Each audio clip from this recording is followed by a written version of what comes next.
Halo semuanya, perkenalkan nama saya Jela Anabel Juliahya S. Tias dari program studi Sains Informasi Geografi kelas 2A, dan di sini saya akan mengajak kita untuk bersama-sama belajar dan merenungkan tentang apa sih buah-buah roh itu. Apa sih sebenarnya buah roh itu? Kenapa itu tuh penting gitu bagi kita sebagai orang Kristen? Jadi dari sini yuk kita belajar bersama. Oke, yang pertama, apa itu buah roh? Jadi istilah buah roh itu berasal dari Alkitab, tepatnya dalam Galatia 5 ayat 22 sampai 23. Di situ tuh tertulis, tetapi buah roh ialah kasih, sukacita, damai sejahtera, kesabaran, kemurahan, kebaikan, kesetiaan, kelemah lembutan, dan penguasaan diri. Buah roh bukanlah sesuatu yang kita hasilkan sendiri dari kekuatan kita, tetapi itu tuh merupakan hasil dari pekerjaan Roh Kudus di dalam hidup kita. Ibarat pohon yang sehat akan menghasilkan buah yang baik. Begitu juga seseorang yang hidup dipimpin oleh Roh Kudus akan memancarkan karakter yang sesuai dengan kehendak Allah. Oke, selanjutnya mari kita bahas satu persatu ke-9 aspek dari buah roh tersebut. Oke. Yang pertama itu kasih atau love. Jadi, kasih ini tuh bukan hanya perasaan romantis, tapi kasih yang tulus, rela berkorban, dan tidak mengharapkan balasan. Kasih seperti inilah yang ditujukan oleh Tuhan Yesus saat Ia mati di kayu salib untuk kita semua. Yang kedua, ada sukacita atau joy. Nah, sukacita sejati ini bukan tergantung pada keadaan, melainkan berasal dari keyakinan bahwa Allah itu mengasihi dan menyertai kita di segala sesuatu, di segala situasi yang kita hadapi. Oke, yang ketiga aspek buah-buah roh itu adalah damai sejahtera atau peace. Oke, jadi damai sejahtera ini bukan hanya tidak adanya konflik, tetapi rasa tenang dan tentram karena kita tahu bahwa Tuhan memegang kendali atas hidup kita. Oke, aspek yang keempat itu adalah kesabaran atau patience. Nah, kesabaran itu berarti mampu menahan diri, tidak mudah marah, dan tetap tenang meskipun menghadapi orang yang sulit atau keadaan yang bahkan tidak menyenangkan itu. Nah, yang kelima apa sih? Yang kelima itu kemurahan atau kindness.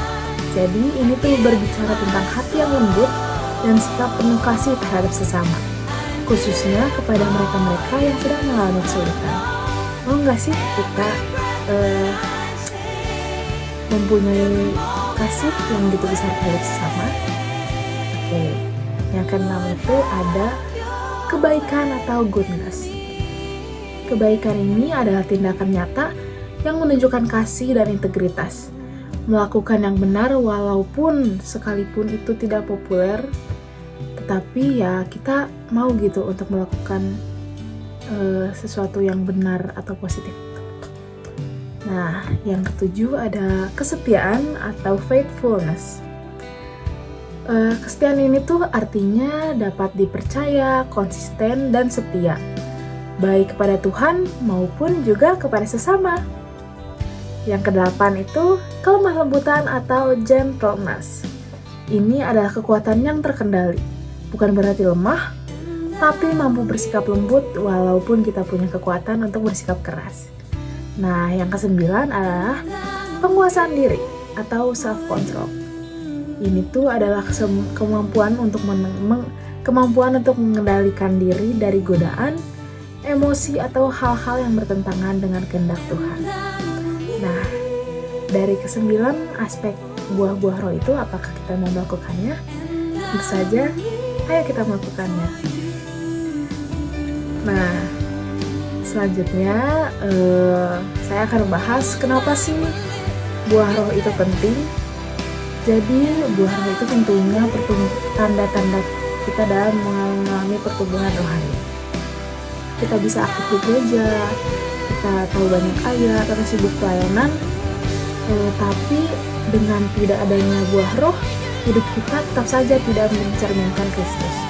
Buah-buah inilah yang membuat orang lain bisa melihat Tuhan Yesus di dalam diri kita.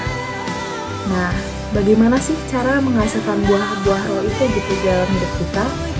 Jadi, ya memang buah roh itu tidak bisa dipaksakan, tapi kita bisa memupuknya dengan membaca dan merenungkan firman Tuhan, berdoa dan berelasi dengan Roh Kudus, hidup dalam komunitas yang tentunya membangun iman, juga tentunya semua itu tidak akan bisa dilakukan jika kita tidak mempraktekannya. Jadi kita harus praktek sehari-hari. Itu tuh bisa dengan cara melatih kesabaran, menunjukkan kasih, ataupun mengendalikan emosi. Semua ini akan menumbuhkan karakter Kristus di dalam diri kita. Ya. Jadi segitu saja sih penjelasan dari saya.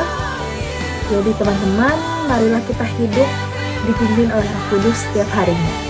Biarlah melalui hidup kita, orang lain bisa merasakan kasih Tuhan lewat buah-buah roh yang kita hasilkan. Bukan untuk kemuliaan diri kita, tetapi untuk menyatakan siapa Yesus itu lewat hidup kita. Jadi siapa Yesus di dalam hidup kita? Oke.